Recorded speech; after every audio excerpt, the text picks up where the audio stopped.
Big boss ಮನೆಯಲ್ಲಿ captain ಆಗೋದು ಅಂದ್ರೆ ಅಲ್ಲಿ ಹೋಗುವಂತ ಪ್ರತಿಯೊಬ್ಬರ ಕನಸು. ಈ ಸಲ ಅಂತೂ ಅಶ್ವಿನಿ ಅವರು ಕ್ಯಾಪ್ಟನ್ ಆಗ್ಬೇಕು ಅಂತ ಹಂಬಲಿಸಿಟ್ರು. ಆದ್ರೂ ಸಹ ಕೊನೆಗೂ ಅವ್ರಿಗೆ ಕ್ಯಾಪ್ಟನ್ ಆಗ್ಲಿಕ್ಕೆ ಆಗ್ಲಿಲ್ಲ. ಆದ್ರೆ ಧನುಷ್‌ಗೆ ಅದೃಷ್ಟ ಅನ್ನುವಂತೆ 2 ಸಲ, 3 ಸಲ ಕ್ಯಾಪ್ಟನ್ ಆಗುವಂತ ಅವಕಾಶ, ಲಾಸ್ಟ್ ಕ್ಯಾಪ್ಟನ್ ಸಹ ನೀವೇ ಆಗಿದ್ರಿ ಬಿಗ್ ಬಾಸ್ ಮನೆಯಲ್ಲಿ.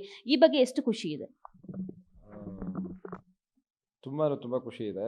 ಅದರಲ್ಲೂ ಲಾಸ್ಟಲ್ಲಿ ಕ್ಯಾಪ್ಟನ್ ಆದ್ನಲ್ಲ, ಅದಕ್ಕೆ ಪಟ್ಟಿದ್ದ ಪಾಡು, ಅದಕ್ಕೆ ಪಟ್ಟಿದ್ದ ಕಷ್ಟ, ಅಷ್ಟು ಟಾಸ್ಕ್ ಆಡಿದ್ದು, ಅಷ್ಟು ಕಷ್ಟ ಬಿದ್ದಿದ್ದು, ಲಾಸ್ಟಲ್ಲಂತೂ ತುಂಬ ವೀಕ್ ಆಗಿರ್ತೀವಿ ನಾವು. ಲಾಸ್ಟ್ ಮೂಮೆಂಟಲ್ಲಿ ಎನರ್ಜಿ ಊಟ ತುಂಬಾ ಇರಲ್ಲ. ಎನರ್ಜಿ ಹೌದು. ಇರಲ್ಲ, ಸುಸ್ತಾಗ್ತಿರುತ್ತೆ. ಊಟ ಅಷ್ಟು ಪ್ರೋಟೀನ್ಸ್ ಏನು ಇಲ್ಲದೇ ಇರೋದ್ರಿಂದ ತುಂಬ ಸುಸ್ತಾಗ್ತಿರುತ್ತೆ. ಪ್ರತಿಯೊಂದು ಟಾಸ್ಕಲ್ಲೂ ನಾವು ಫಸ್ಟ್ ಆಗ್ತಾಯಿದ್ದ ಎಫರ್ಟ್‌ಗಿಂತ ಒಂದು 10 ಪಟ್ಟು ಜಾಸ್ತಿನೇ ಜಾಸ್ತಿ ಹಾಕಬೇಕು. ಮಾಡ್ತಾರೆ. ಯಾಕಂದರೆ ಅಷ್ಟು ಸುಸ್ತಾಗ್ತಿರುತ್ತೆ. ಸೊ, ಆ ಕಷ್ಟ ಜಾಸ್ತಿ ಪಟ್ಟಷ್ಟು ಅದು ಏನೋ ಸಿಕ್ಕಿದಾಗ ಸುಖ ಜಾಸ್ತಿ ಅಂತಾರಲ್ಲ, ಹ್ಮ್. ಅಷ್ಟೇ ಖುಷಿ ಆಯಿತು. ಹ್ಮ್. ಥರ್ಡ್ ಟೈಮ್ ಕ್ಯಾಪ್ಟನ್ ಆಗಿದ್ದು.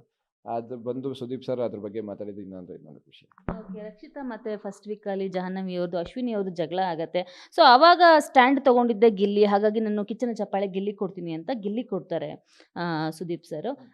ಬಟ್ ನೆಕ್ಸ್ಟ್ ಟೈಮು ರಜತ್ ಅವರು ವೈಲ್ಡ್ ಕಾರ್ಡ್ ಎಂಟ್ರಿ ಬಂದಾಗ ನಮಗೆ ನೋಡಲಿಕ್ಕೆ ಅಶ್ವಿನಿ ಅವ್ರ ಮೇಲೆ ತುಂಬಾನೇ ಎಫೆಕ್ಟ್ ಆಗತ್ತೆ. ಚೈತ್ರ ಅವರು ಅವ್ರ ಮೇಲೆ ಜಗಳ ಆಡಿ ಪರ್ಚಿ ರಕ್ತ ಎಲ್ಲ ಬಂದಿದ್ದಿರತ್ತೆ. ಸೊ ಯಾರು ಕೂಡ ಅಶ್ವಿನಿ ಅವ್ರ ಬಗ್ಗೆ ಸ್ಟ್ಯಾಂಡ್ ತಗೊಳ್ಳಿಲ್ವಾ ಮನೇಲಿ? ಅಷ್ಟೊಂದು ಅವರು ಬೇಜಾರು ಮಾಡಿಬಿಟ್ಟಿದ್ರಾ ಎಲ್ರಿಗೂ? ಯಾರೊಬ್ಬರು ಕೂಡ ಅಶ್ವಿನಿ ಅವರ ಪರ ಮಾತಾಡಲಿಲ್ಲ. ಏಕೆಂದರೆ ಅದು ಮಾಡಿದ ತಪ್ಪು ಚೈತ್ರ ಅವರು ಅಂತ ಹೇಳಿಲ್ಲ. ರಜತ್ ಅವರು ಆ ಥರ ನೂಕಿದ್ದು ತಪ್ಪು ಅಂತ ಹೇಳಿಲ್ಲ. ಆಮೇಲೆ ಇನ್ನೊಂದು ಇಂಟರ್ವ್ಯೂವಲ್ಲಿ ಅಶ್ವಿನಿ ಅವರು ಹೇಳಿದರು, ರಜತ್ ಅವರು ಏಕಾಏಕಿ ನನ್ನ ಮೇಲೆ ಬಂದಿದ್ದರು. ನಾನು ಬಿಗ್ ಬಾಸ್‌ಗೆ ರಿಕ್ವೆಸ್ಟ್ ಮಾಡ್ಕೊಂಡಿದ್ದೆ ಇದನ್ನ ಪ್ರಸಾರ ಮಾಡಬೇಡಿ ಅಂತ.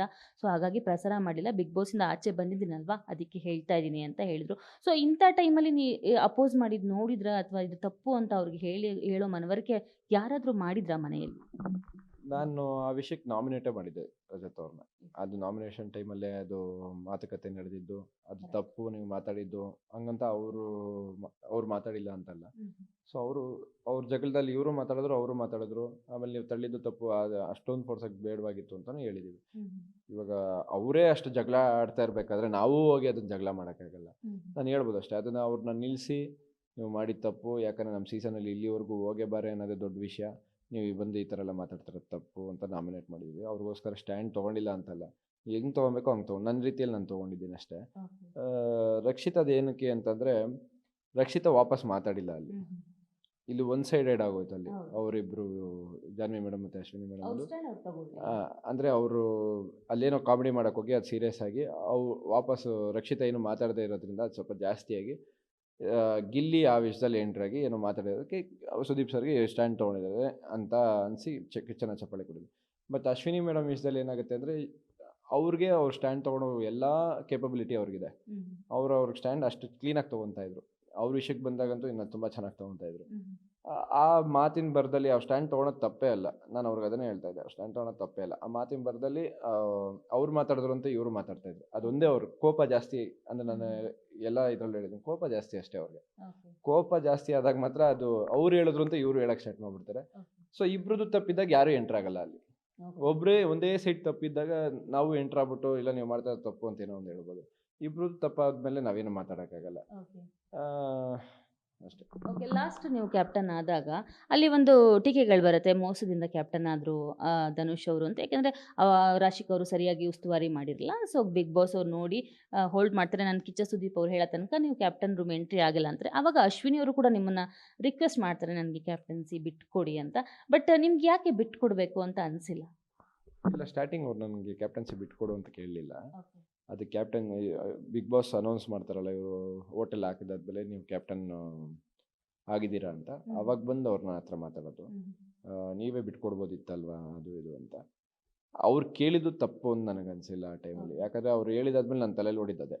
ಅವ್ರು ಆ ಸ್ಥಾನದಲ್ಲಿ ನಿಂತ್ಕೊಂಡು ಕೇಳೋದು ತಪ್ಪೇ ಅಲ್ಲ. ಯಾಕಂದರೆ ಅವ್ರಿಗೆ ಅವ್ರ ಪೊಸಿಷನಲ್ಲಿ ನಾವು ನಿಂತ್ಕೊಂಡು ಯೋಚನೆ ಮಾಡಿದ್ರೆ, ನಾನೇನು ಮಾಡಿದ್ದೀನಿ ಗುರು ಇವಾಗ ತಪ್ಪು, ನನಗೆ ಯಾಕೆ ಸಿಗ್ತಾ ಇಲ್ಲ ಇವಾಗ ಅಂತ ಅನಿಸ್ತು. ಆದರೆ ನನ್ನ ಪೊಸಿಷನಲ್ಲಿ ನಿಂತ್ಕೊಂಡು ಯೋಚನೆ ಮಾಡಿದ್ರೆ, ನಾನು ಅಲ್ಲಿ ತಪ್ಪು ಮಾಡಿದ್ದೀನಿ, ಆದರೆ ಗೊತ್ತಿಲ್ಲದೆ ಮಾಡಿದ್ದೀನಿ. ಅದು ನನಗೆ ಗೊತ್ತಾಗಿಲ್ಲ, ಉಸ್ತುವಾರಿ ಅವ್ರಿಗೂ ಗೊತ್ತಾಗಲಿಲ್ಲ.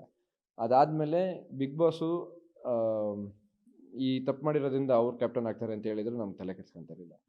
ಅದ್ರ ಹಿಂದಿನ ಟಾಸ್ಕಲ್ಲೂ ಈ ತಪ್ಪು ಮಾಡ್ಬಿಟ್ಟು ಬೆಲ್ ಹೊಡೆದ್ರೆ ಆಪೋಸಿಟ್ ಟೀಮರು ಗೆಲ್ತಾರೆ ಅಂತಲೂ ಇತ್ತು. ಅದು ಈ ಟಾಸ್ಕಲ್ಲಿ ಅಪ್ಲೈ ಮಾಡಿರಲಿಲ್ಲ.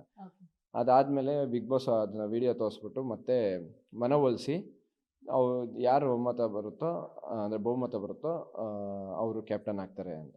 ನಾನು ಅದನ್ನ ಬಿಟ್ಕೊಡ್ಬೇಕು ಅಂತ ಅನ್ಸಿಲ್ಲ. ಯಾಕಂದ್ರೆ ಇವಾಗ ಬಿಗ್ ಬಾಸ್ ಒಂದು ಅವಕಾಶ ಕೊಟ್ಟಾಗ, ಇಲ್ಲ ಅವರೇ ವಿನ್ ಅಂತ ಹೇಳದೆ ಒಂದು ಅವಕಾಶ ಕೊಟ್ಟಾಗ ಅದನ್ನ ಯೂಸ್ ಮಾಡ್ಕೋಬೇಕು, ಬಿಡಬೇಕು ಅಂತ ನನಗೆ ಅನಿಸಿಲ್ಲ. ಅದನ್ನೆಲ್ಲ ಮುಗ್ದಾದ್ಮೇಲೆ ಅವ್ರು ನನಗೆ ಅವ್ರು ಹೇಳಿದ್ದು ನನಗೆ ಕರೆಕ್ಟ್ ಅನ್ಸುತ್ತೆ. ನಾನೇನು ಮಾಡಿಲ್ವಲ್ಲ, ನನಗೆ ಯಾಕೆ ಮತ್ತೆ ಇದು ಅಂತ. ಸೊ ನನಗೆ ಆಯಿತು, ಸುದೀಪ್ ಸರ್ ಬರಲಿ, ಇದ್ರ ಬಗ್ಗೆ ಏನೋ ಒಂದು ಹೇಳಲಿ, ಆಮೇಲೆ ಬೇಕಾದ್ರೆ ಎಂಟ್ರ್ ಆಗ್ತೀನಿ, ಇಲ್ಲ ತಪ್ಪು ಅಂತಂದ್ರೆ ನಾನು ಅದಕ್ಕೆ ಹೋಗೋದೇ ಇಲ್ಲ. ಸೊ ಹಂಗಾಯ್ತು. ಗ್ಯಾರಂಟಿ ನ್ಯೂಸ್, ಸುದ್ದಿ ಖಚಿತ, ನ್ಯಾಯ ನಿಶ್ಚಿತ.